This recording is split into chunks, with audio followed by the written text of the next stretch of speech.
In previous modules, we've talked about the importance of the marine environment in the OECS and the social and economic benefits that arise from it.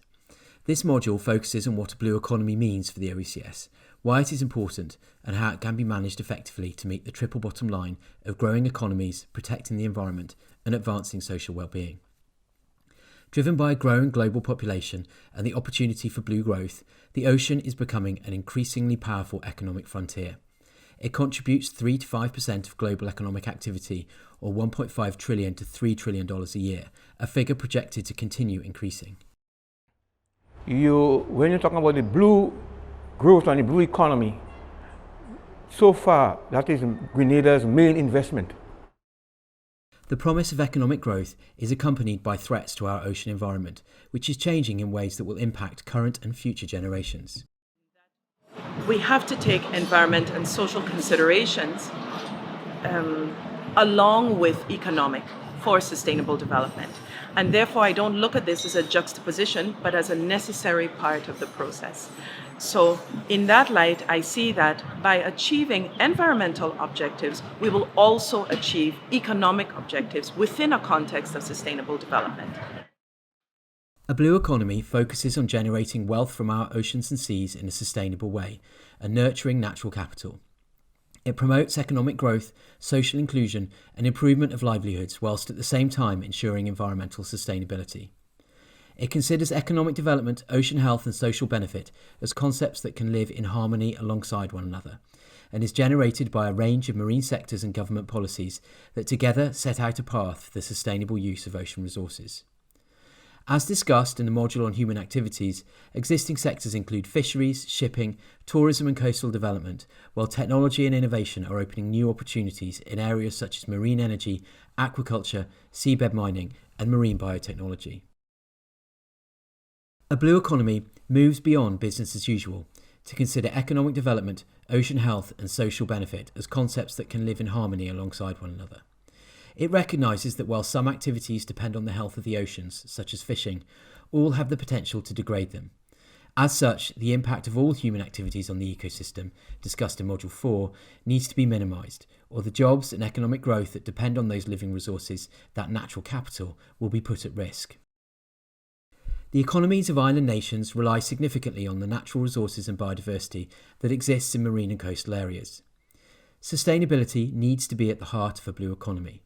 The blue economy concept is challenging governments to realise that the sustainable management of ocean resources requires an integrated approach to ocean governance at national and regional levels, and collaboration across borders and sectors on a scale that has not been previously achieved.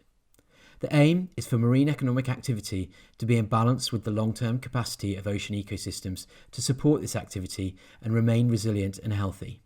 Environmental risks and ecological damage from economic activity should be mitigated or significantly reduced. To me, when I think about the blue economy, I think about sustainable oceans. I think about the ecosystem services that the oceans provide, and one of the key ecosystem services is livelihoods as well as food security. And for me, the people component is the most important, and working with the people to ensure that they have a sustainable livelihood, for me, is one of the key important components of a blue economy. We must not look at that development in silos. We need to make sure that whatever development and what economic growth that goes into tourism also trickles down into the man on the ground. And if that is not done, then we'll be able to have an imbalance. So whatever happens within tourism, within planning, they must create that type of balance, or even the figures must show that tourism brings X amount into GDP, fishing brings X amount, diving and snorkeling bring X amount.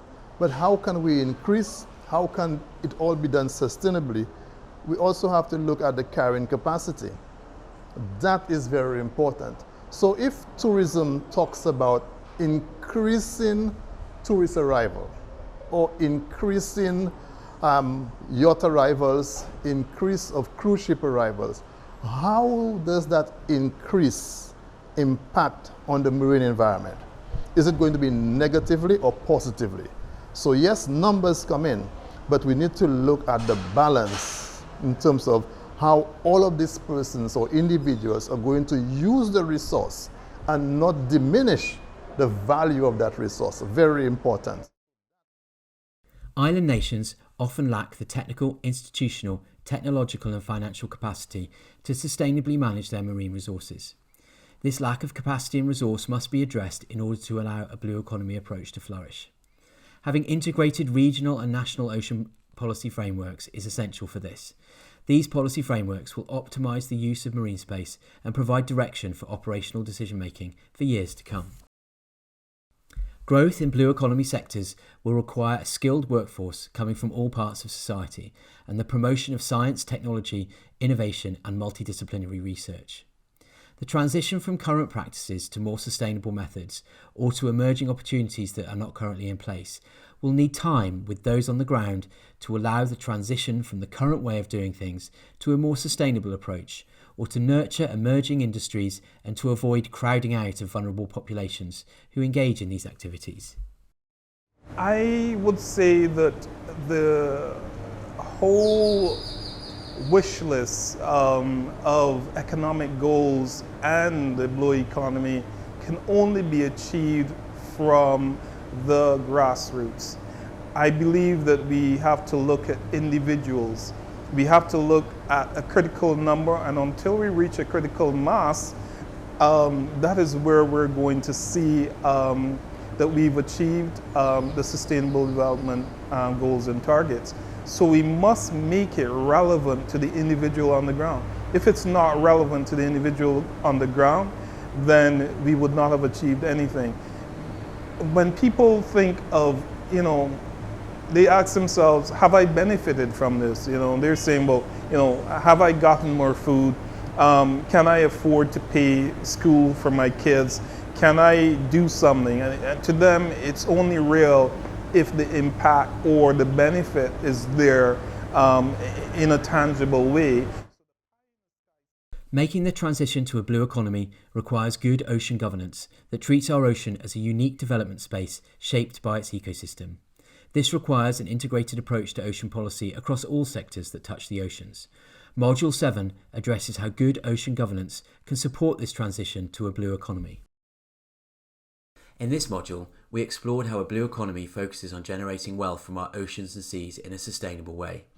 It promotes economic growth, social inclusion, and improvement of livelihoods, whilst at the same time ensuring environmental sustainability, and moves beyond business as usual to consider how economic development, ocean health, and social benefit can be developed in harmony.